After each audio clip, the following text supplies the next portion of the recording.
Salut les amis de eSport TV et de Baba Show. Merci encore Gaël de la confiance renouvelée. Merci de vous des likes, merci de vous des abonnés. Merci également de baisser les commentaires. Un plaisir renouvelé chaque fois de partager des informations. Inbox sénégalais. Fait pour les Montenegro, 14 régions du Sénégal. Rokhroukhadi, Gorgokhadi, ñu ngi leen di jaajëfal. Ñi nekk également ci lal hôpital yi ci kër de feebar yàlla na suñu borom fëgg seen bopp may rek jàmm ñi nekk ci kaso yi. Ngeen xam ne aussi erreur judiciaire gi ñi deful moo leen fa yóbbu suñu borom génne leen fa delluwaat leen seen njaboot. Ñi dëddu àdduna suñu borom xarit naa jëne fi daw si te yéexee ñu ensemble dans la magie de Baba Show et des Sport TV, l'actualité en continu gay actuel devenu facile Wartani. Sadio Mané, aujourd'hui, il domine toujours malgré l'effervescence et qu'aujourd'hui, l'apparition de Lookman, aussi le Sénégal qui devance le Maroc, avec aussi le cas de la porte avec qui a donc Sergio Ramos. Justement, pour parler du Sénégal qui devance le Maroc également, Sergio Ramos, Limouarti qui a donc également qui dit Militao, il y a un fait collègue qui Baba Show, pour cette vidéo, c'est déjà disponible. Donc, vous faites, Inch'Allah, Rabi, l'immédiat de Gaï, moi, qui est là. Kii kan la ak bii ban match la kii kan la ak waa ji ban match ngeen xam ne def na geste bi nii donc mu ngoog loolay daal di laajte tey ci eSport TV donc ci commentaire yi gars yi ngeen joxe seen avis. Pendant ce temps également Marc Brice génne na listam jëm ci également toujours le 5e ak 6e journée éliminatoire CAN yi ngeen gis ne donc le patron est bien là bien évidemment. Vincent Aboubakar, le meilleur buteur de cette équipe du Cameroun, Mohamed Salah et Liverpool qui se dirige lentement mais sûrement vers le sacre de la Premier League. Nunez avec Salah, buteur d'Emma. Nunez à 20e minute, Salah à la 84e minute de jeu. L'Égyptien qui est en feu actuellement, 17 apparitions cette saison, 10 buts, 10 passes décisives, donc il a été décisif à 20 reprises.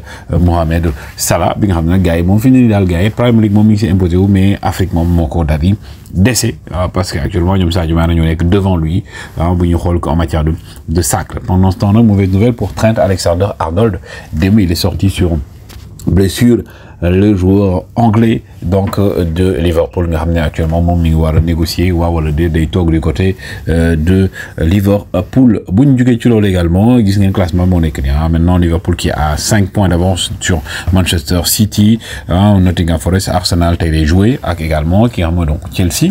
Arsenal qui ferait revenir dans le haut du classement bien évidemment. Mauvaise nouvelle pour Manchester City. Encore hier dañ leen daal di dóor kii nag di Pep Guardiola jommi na parce que gëj naa dund. Ça fait longtemps que Guardiola n'avait pas vécu telle situation en Mongok. Donc Guardiola, la dernière fois, vous vivrez 4 défaites de suite. C'était à l'époque où il entraînait le Bayern de Munich, Bouniom Müller, donc Bobo, nekkoon na sax li nga xam mooy fin de cycle avant mu ko daal di jóge. Est le cas avec Manchester City? En tout cas, on verra dans les semaines à venir, mais aussi 4 défaites enchaînées. Équipe yi ñoo ko daal di dóor. La dernière en date bien évidemment Brighton de l'ancien entraîneur de Zerbi moo teg tey équipe bi nga xam mooy équipe Brighton par rapport ak tey performance yi ñuy daal di def. Et pendant ce temps Unai Emery qui a donc fêté sa 100e apparition avec Aston Villa en Premier League qui a donc on a vraiment les petites équipes dañ koy réussir moom équipe ma ngi daal am problème sincèrement loolu daal la ñu mën a seetlu ci li coaching am. Pendant ce temps Jamal Musiala qui porte le Bayern de Munich donc avec 3 points sur le plus petit des scores, 1-0 marqué à la 22e minute contre Saint-Pauli, un match bu métti la woon ci Bayern mais Bayern qui continue à être leader du championnat de la Bundesliga. Pendant ce temps nag le Bayer Leverkusen tenu en échec par une valeureuse équipe de Bochum. Pourtant ñoom ñoo mené woon avant que dans les ultimes minutes Miyoshi daal di jox égalisation et le point du nul à Bochum. Le Bayern donc Leverkusen nga xam ne ren moom ils ont des difficultés. Le Borussia Dortmund également de Serhou Guirassy dañ leen daal di dóor yu metti 3-1 la leen daal di dóor.